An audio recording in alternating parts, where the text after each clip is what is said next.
People normally believe the absence of illness means they are healthy.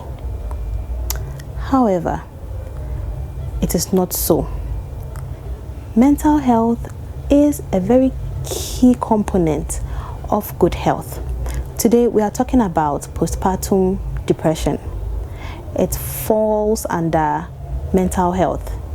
It is very key. When one is depressed, there are feelings of sadness, hopelessness, apathy, which affects the normal functioning.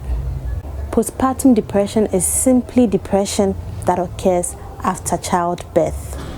Some people mistaken baby blues for postpartum depression. However, baby blues is a simpler form of postpartum depression. In other words, postpartum depression is more intense and the symptoms last longer, to the extent that one's ability to care for a baby is interfered with. Most new moms experience what is known as baby blues. When a new mom has baby blues, there can be crying spells, anger, anxiety, feelings of inadequacy, especially for first-time moms. They do not even know how to hold their baby, and then it makes them feel helpless. This lasts for about 2 to 3 days maximum, and then the new mom is back to normal again. Some mothers also experience, I'll say, an extreme form of baby blues. The symptoms are more intense, and it even affects the way and manner in which they relate with the baby and other family members. In postpartum depression, there's intense irritability or anger. So in this case, everything irritates you. One is irritated by virtually everything. Even when someone breathes, you feel irritated by it. Then we can also talk about sleep issues. There may either be too much sleep or too little sleep. Feelings of hopelessness, the fear that you are not a good mother. Then suicidal thoughts. You may think of harming yourself or harming the baby. There's sadness, so much grief,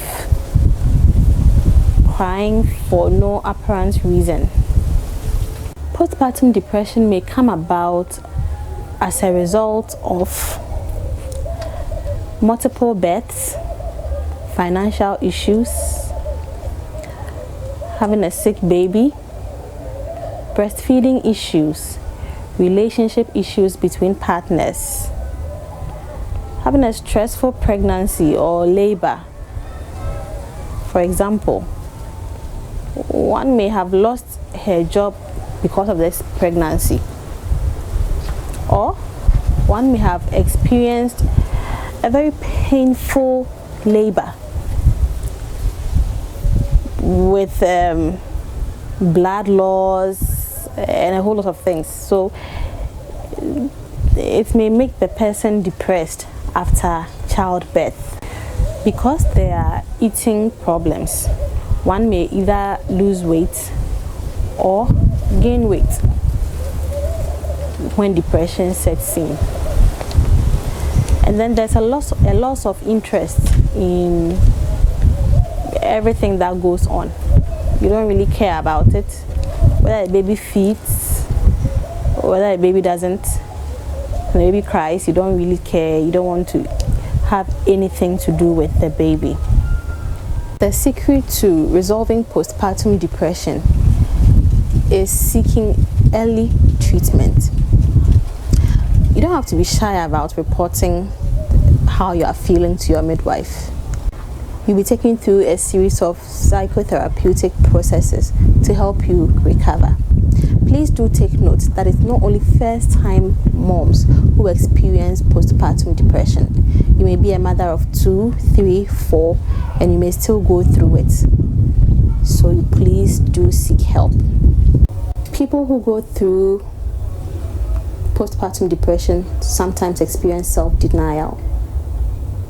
In that instance, you as a relative will need to seek help on their behalf so that they can go through therapy and then recover.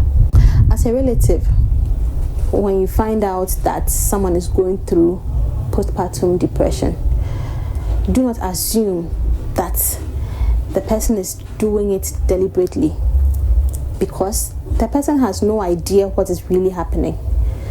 I'll advise that you support the person physically, emotionally. If you can give financially, you do that so as to help the person recover fully and much quicker. Some fathers also experience postpartum depression. As a man, if you experience postpartum depression, you don't have to be shy about it.